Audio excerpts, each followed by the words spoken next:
Acá estamos. Perfecto.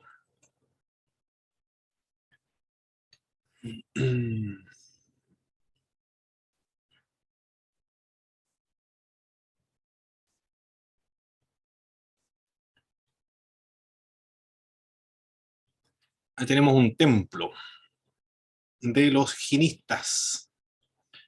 Templo jinista en Delhi. Maravilloso el templo, hermosísimo se ve de esta visión. Harto verde y las estructuras. Esto en Delhi, que es la capital de la India. Se conoce como Siddha Digambar Jain Lal Mandire. Es el templo jainista más antiguo de Delhi, que es la capital de la India. Este templo está situado en Chatni, Vieja Delhi. Fue construido en el año 1656 después de Cristo, 1656. Está dedicado al 23 señor, señor Tirthankara, señor de paz, unos nombres súper difíciles de pronunciar. Bien, pero ese era un templo de jinista. Aquí hay otro templo ahora, vamos a ver el siguiente. Templo jinista. ¿Qué pasa? ¿No se mueve? Ahí se mueve. Este es el otro templo jinista en Sonagiri, en la India igualmente. Son varios escalones y al final está el último. Ahí se ve todos los templos que están en los niveles inferiores. Otra imagen de templos jinistas.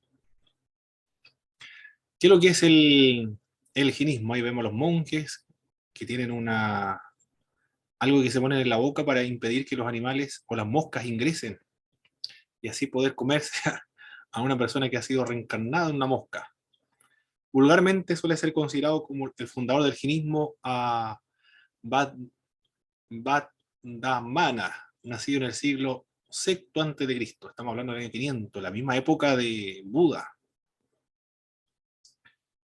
En la India septentrional, es decir, en el norte, del mismo modo como Buda. A los 30 años de edad abandonó a su esposa e hijos. Casi a la misma edad de Buda, a los 29 años Buda. Son parecidas la historia aquí, de uno y otro. Súper curioso, extraño. No creo que se hayan adoptado las dos leyendas a estos dos personajes, porque recuerde que Buda 300 años pasaron hasta que comenzó a registrarse su biografía.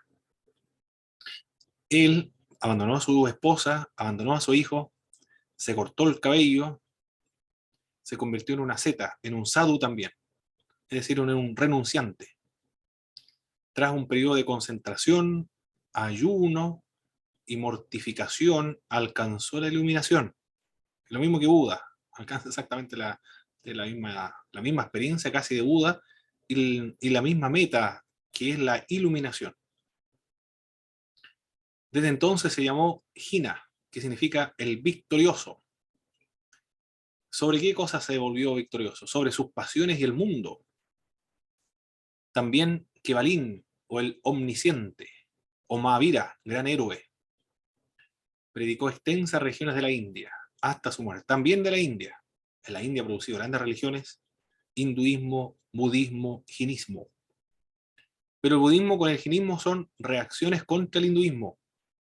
Así como Buda reacciona y protesta y renuncia a la estructura social y en religiosa del hinduismo, a las castas, reestructura toda la religión, así también hizo Jina con el hinduismo. Son dos protestas contra el hinduismo.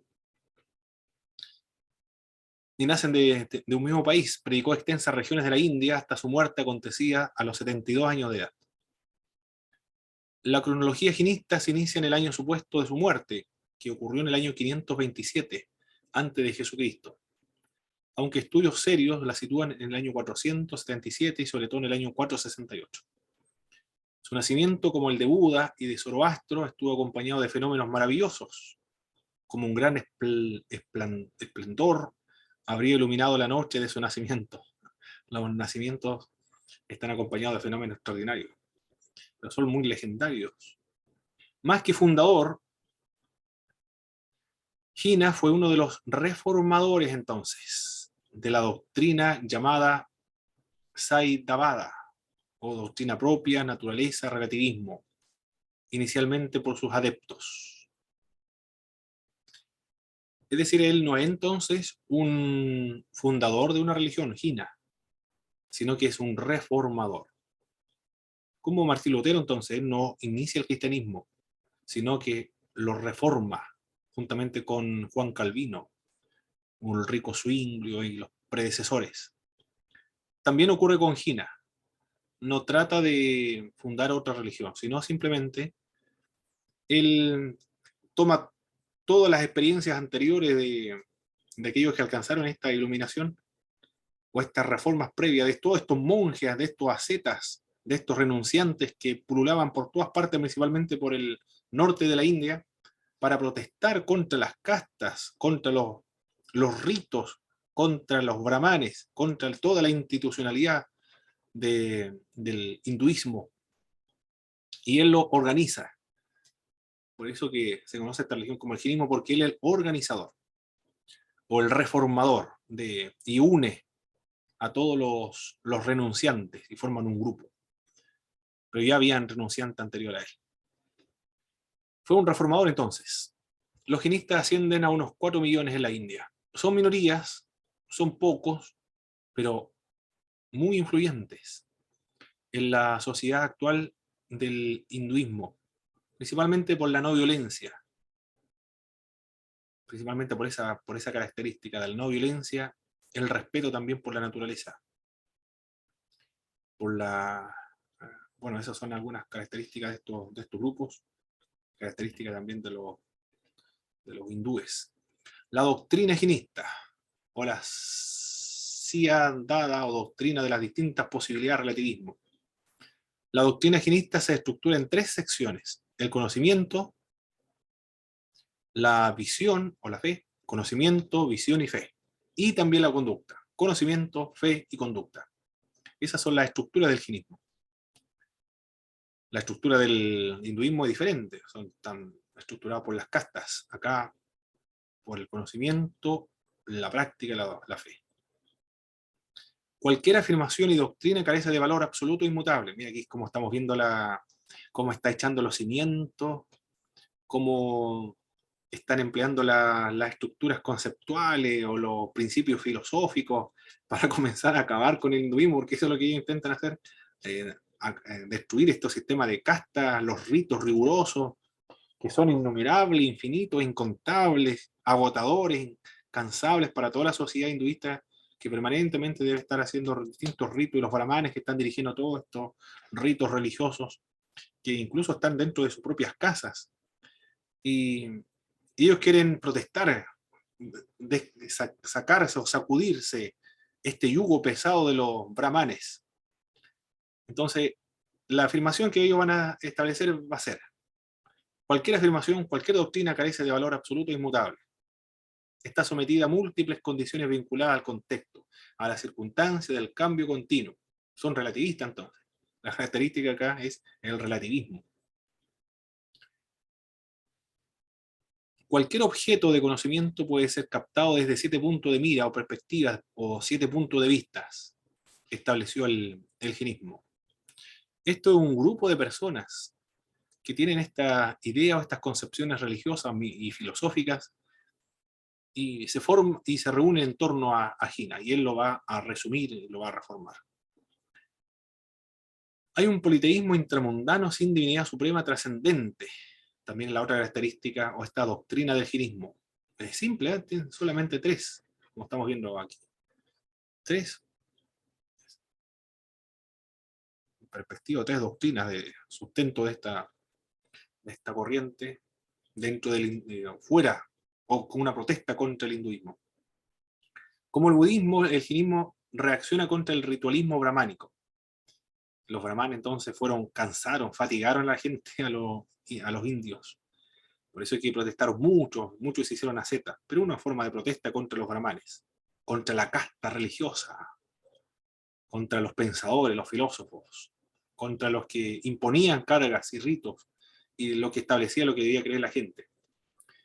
Ellos protestaron contra las castas, y no admite la existencia de una divinidad suprema, omnisciente, omnipotente, espiritual, trascendente al universo y también al hombre.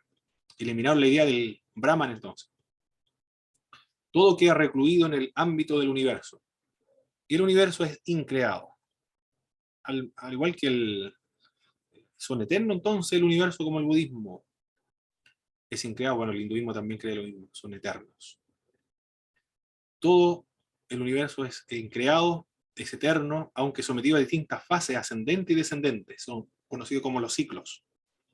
Fuera del cosmos no hay sino un espacio totalmente vacío. Fuera del cosmos hay un espacio vacío. Todo lo que existe entonces es del espacio. Y fuera de él hay un vacío. El universo se estructura en 3 mundos. ¿Cuáles son estos mundos? A saber, el mundo inferior. El universo tiene 3 mundos, entonces el inferior está integrado por 7 niveles, en los cuales hay 48 millones de infiernos o lugares de oscuridad, sufrimiento y terror. El jainismo tiene la idea del infierno, no así en el budismo. Aquí está presente la idea del infierno en el jainismo. 48 millones de infiernos existen, o lugares de oscuridad, y lo conciben igual como nosotros, de oscuridad, sufrimiento y terror, para los condenados y los demonios, si bien la mayoría solo durante un tiempo limitado.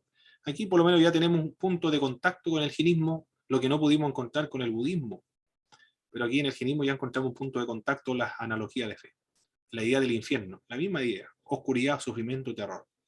La única diferencia es que el infierno para ellos es un tiempo limitado, para los cristianos es eterno o permanente. El mundo intermedio corresponde a la tierra habitada por los seres vivos, también por las deidades locales. Entonces hay una idea de politeísmo aquí, porque hay deidades locales. ¿A qué se refieren las deidades locales? Deidades que están circunscritas a un territorio en particular y fuera de él no tienen jurisdicción. Son como la misma idea que tienen los cananeos, los de Mesopotamia, los de Egipto, estos dioses territoriales. El mundo superior está estratificado en 14 niveles. El que está encima de la bóveda celeste es la morada de incontables dioses. Ahí está la idea de los politeísmos. El politeísmo hindú está presente también acá en el jainismo, caracterizado por su belleza, por su permanente juventud, aunque no son inmortales, así como de las almas liberadas del karma. Bueno, el cielo también está la idea del cielo, de la bóveda celeste, donde se encuentran los dioses. Hay muchos dioses ahí que han vencido o han superado el karma. Con los jainistas por lo menos hay un poco más de acercamiento en el cristianismo para poder comenzar el diálogo y un entendimiento mutuo. Pero también, aparte del politeísmo, hay una idea de religión animista. El jainismo es la única religión universal animista, pues concede un alma a todas las manifestaciones de la naturaleza. Piedras, gotas de agua, semillas, plantas, animales, hombres, todo tiene un espíritu, o hay una manifestación espiritual en cada uno de estos elementos. De ahí se entiende entonces, de acuerdo a este concepto animista, se entiende que tiene mucho cuidado de matar cualquier semilla, o, perdón, algún ave, o algún huevo también incluso, o alguna mariposa, alguna mosca, algún zancudo, porque tienen propiedades espirituales. La antropología jainista, eso era lo que la doctrina en 3 partes, creen hay una idea de cielo, hay una idea de infierno, está la idea del politeísmo y el animismo. Por lo menos aquí hay una diferencia notable con el budismo, que no cree en dioses, solamente en el nirvana. Pero aquí en el nirvana, cuando ha alcanzado el ciclo se han liberado del karma, están en el cielo ahora, para los jainistas. ¿Cómo habrá surgido esta idea del cielo en China? Si él es del del siglo VI antes de Jesucristo, contemporáneo con Buda. ¿Cómo habrá sacado esta idea del infierno? Me pregunto. En la antropología genista, el hombre está compuesto de 5 clases de cuerpos. Los seres humanos se dividen en no vivos, dice Gina, y en vivos. Entre esto descuella el hombre. Está compuesto de 5 clases de cuerpos. El físico es uno de ellos, el otro cuerpo es el kármico, o formado por el karma infiltrado en el alma, entre otros. Creen en el alma, a diferencia del budismo. Son dos reacciones contra el hinduismo, pero hay una diferencia notable acá con el budismo, porque acá hay almas, hay dioses también. Hay infierno y hay paraíso. Y las almas existen. Son infinitas en su número, son inmateriales, son eternas, idénticas por su naturaleza originaria. El karma o material sutil, especie de coágulo resultante de los deseos e intenciones internos, no totalmente limpios, puros, se infiltra en el alma por 42 canales o conductos, dice el jinismo. Mientras no pierdas el lastre kármico, el alma se va o se ve obligada a reencarnarse. Aquí se puede hablar bien de la reencarnación, a diferencia del budismo, de las... ¿Cuál era el término que empleamos? De los renacimientos, acá, de la reencarnación. La antropología y psicología jinista son un arcoíris de ingredientes y modos, pues enseña la existencia de 7 principios y categorías, de 5 clases de cuerpo, 3 de conciencia, 5 de conocimiento recto, 8 de materia kármica, con más de 48 subdivisiones, 14 estadios de cualificación espirituales, 6 colores de karma, positivo, negativo, etc. La, la especulación en la antropología es realmente profunda o compleja. Se ha meditado, se ha reflexionado, se ha especulado una enormidad en cuanto a la antropología, al concepto que tiene el de ser humano, esta religión. Tenían bastante tiempo para reflexionar y llegar a esas conclusiones. Claro, eran ascetas, estaban todo el día, ni siquiera comían, no se preocupaban de sí mismos, de casa, solamente se dedicaban a la especulación. Claro, tenían bastante tiempo y yo creo que se entretenían bastante en esta idea, en estas reflexiones para hacer esta antropología tan compleja,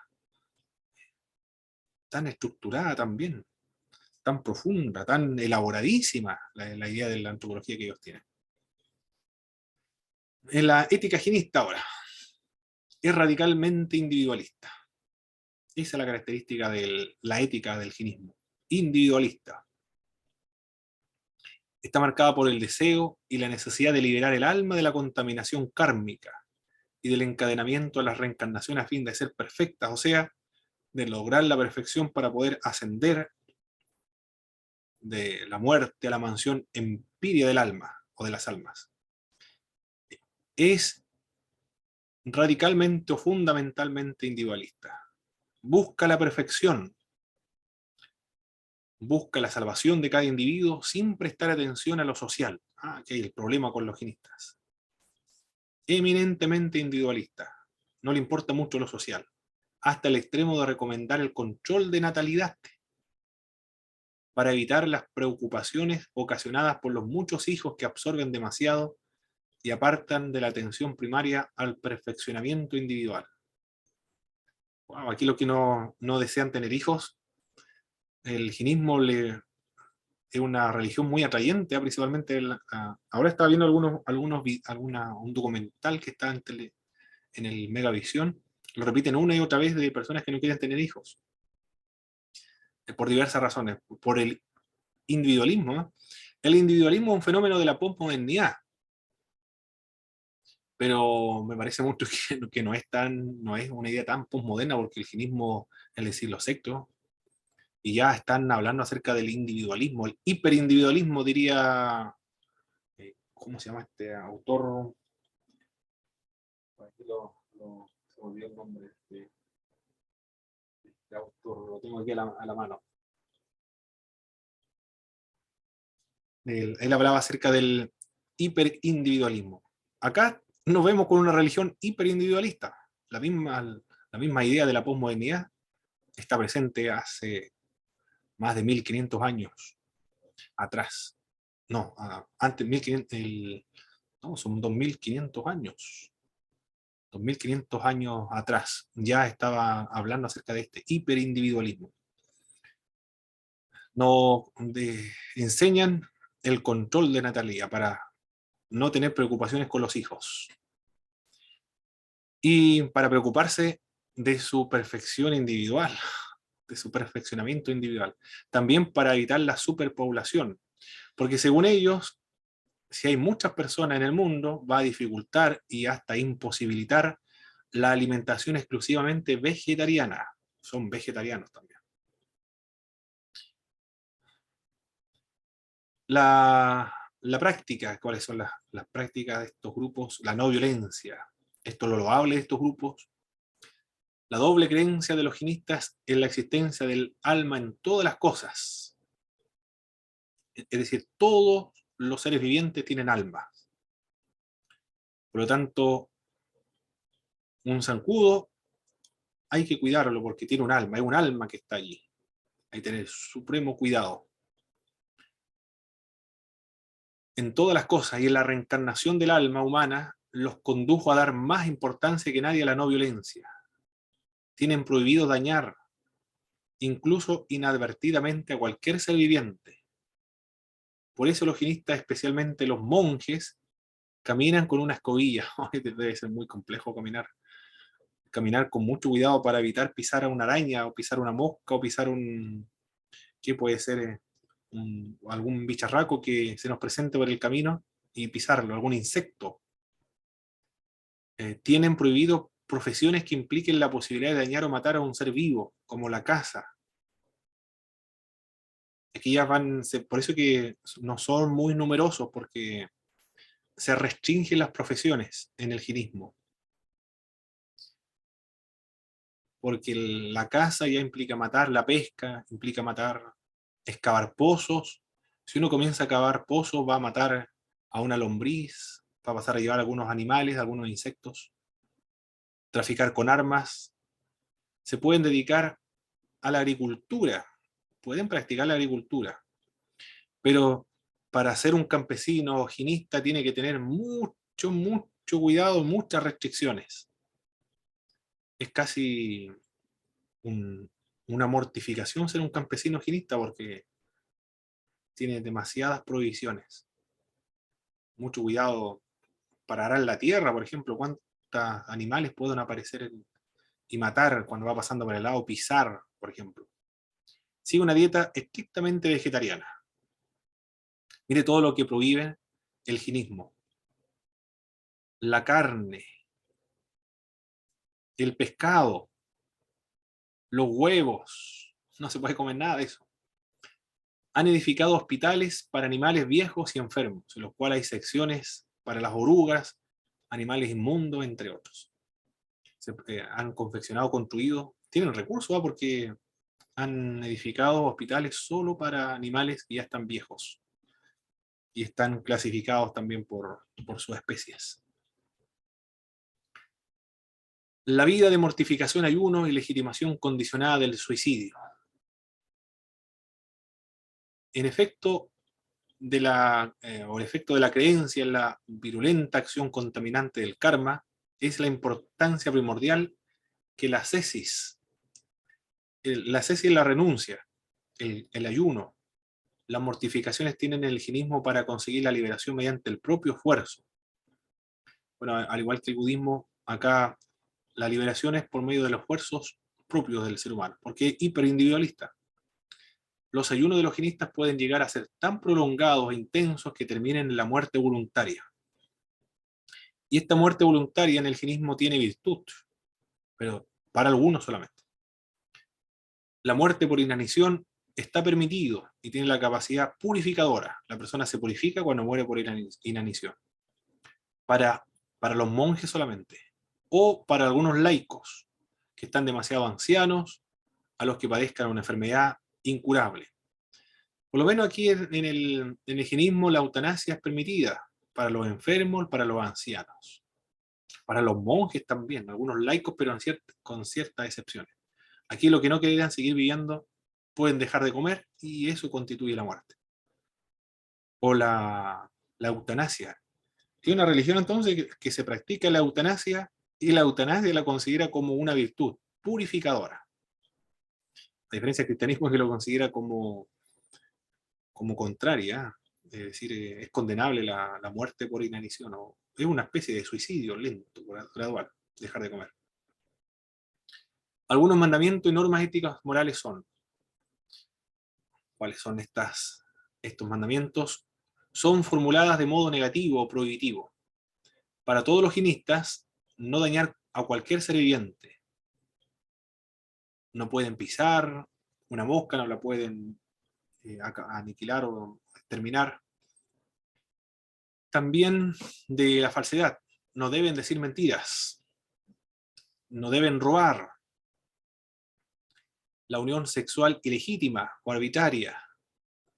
La avaricia, la ira, el orgullo, de la doblez, del amor y del odio, de la violencia, de la calumnia, de las denuncias, de la difamación, del placer y del asco. Esas son prohibiciones dentro del jainismo. Son las mismas prohibiciones dentro del cristianismo también, como estamos viendo en estas prohibiciones. Para los monjes, el soportar las 22 incomodidades físicas y morales, entre otras, el observar estas restricciones del monje logrará la liberación. Hay fórmula entonces, hay normas y mandamientos para lograr la liberación. 22 incomodidades físicas y morales. Si se observan, van a lograr la liberación. Los laicos también. Los laicos deben meditar varias veces al día. Deben ayunar por lo menos 15 días. O cada 15 días. Cada 15 días deben practicar el ayuno. Debe dar limosna a los monjes. El cumplimiento de estos mandamientos, el laico se reencarnará en un monje, porque para poder reencarnarse tiene que hacerse un monje, de acuerdo a la enseñanza del jainismo. Está estructurado de este modo, la estructura interna del jainismo. El jainismo está los monjes, los laicos, y dentro de los laicos hay hombres y mujeres. También hay monjas, hay monjes y monjas. Desde el 79 después de Cristo se produjo su escisión en jainistas sepatámbaras, vestidos de blanco, y digámbaras, o vestidos de espacio, es decir, completamente desnudos, sin ropa alguna, desnudos. Como es un fenómeno religioso, como estamos viendo acá, en todas las religiones, en el hinduismo, en el budismo, en el jainismo, las divisiones o los cismas son fenómenos religiosos, normales, como hemos observado acá. En el cristianismo también, como es una religión, sufre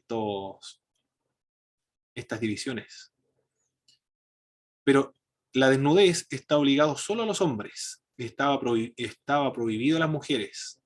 Los digámbaras niegan a las mujeres la posibilidad de la liberación, a no ser que esta mujer se reencarne en la próxima vida en un monje o en un hombre.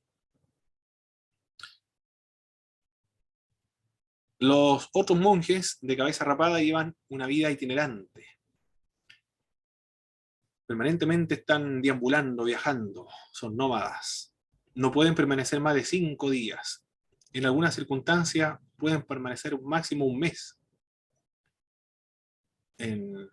Con excepciones de los meses de los monzones o lluvias, pueden estar más tiempo, son 4 meses, pueden estar en un solo lugar, pero solamente para los monzones, las grandes lluvias, donde la tierra tiene un hervidero de gusanos, insectos, entre otras cosas. Viven de las limosnas, que no pueden conservar, no cuidan su cuerpo en absolutamente nada. Tras un periodo de prueba de unos 4 meses, hace los 5 votos de no violencia. No apropiarse de lo que no es les dado, es decir, el robo, la rectitud, la continencia o el celibato para los monjes, y el celibato para los laicos consiste en la fidelidad con su esposa, desapego total de cosas y de las personas. Las bonzas, es decir, las monjas, en realidad son bonzas. Monja tiene es otra connotación dentro del cristianismo. Aquí son las bonzas, son las ascetas mujeres. Tienen sus propias superioras, aunque éstas estén subordinadas a la autoridad de los bonzos maestros. Tienen superiores maestros, hombres. En el quinto voto les obliga a no tener nada, exceptuada la autoridad que no puede ser lavado, ni remendado, una escudilla para las limosnas, una escoba para barrer el suelo, no pisar gusanos, un trozo de muselina para apartar de la boca los insectos. Muselina se le llama algo que se pone aquí en la boca para impedir que las moscas, los zancudos ingresen a la boca. El más allá de la muerte. ¿Qué creen en los higienistas? El más allá de la muerte. En el instante de la muerte, el alma humana se separa del cuerpo físico material. Aquí está muy, muy cercano a la idea cristiana o judía cristiana de la muerte. El cristianismo concibe la muerte como la separación del alma del cuerpo. Y acá la muerte lo concibe del mismo modo. Cuando el alma humana se separa del cuerpo físico, del material, se produce la muerte. Si el alma está plenamente purificada, se libera del cuerpo kármico, de su pesadez y sin su lastre. Ya no volverá a caer en otros cuerpos físicos, ni a someterse a otras reencarnaciones. Entonces capaz de elevarse hasta la cima del mundo superior, hasta el cielo, donde están los dioses celestes, la voz celeste, donde convivirá totalmente compenetrada con las restantes almas perfectas. Todas ellas han logrado la perfección o la realización plena, que consiste en el puro conocimiento y la beatitud. Es decir, en el paraíso, desde la perspectiva cristiana. Son muy parecidos. Esta es la religión del hinduismo, como estamos viendo, perdón, o de que es sin Dios, se separó, protestó y renunció a toda la estructura religiosa del hinduismo, más parecida al cristianismo, por la existencia de un infierno, de un cielo, del alma, la existencia por lo menos de un Dios, de dioses personales. Nosotros tenemos un Dios personal, pero son parecidas. ¿Qué les pareció a este grupo, hermanos, hermanas, del ginismo o ginista? Como lo que había leído es bastante parecido. Es más, se siente un alivio al poder encontrar algo. Algo que se parezca Yo al nunca, cristianismo. sí, no había escuchado nunca esta religión, así que me pareció interesante, pero igual como que llama la atención el extremo al que llevan, por ejemplo, la no violencia Mm. y el tema de los animales, de las reencarnaciones, todo eso, porque no entiendo cómo lo harán, por ejemplo, para comer, porque no aceptan nada. Me imagino que deben sentirse hasta culpables por tener algo en la boca, ya que todo tiene alma, Claro, tiene espíritu. Así exactamente. que sí, la doctrina igual es, como estábamos viendo que era relativista y no sé cómo lo,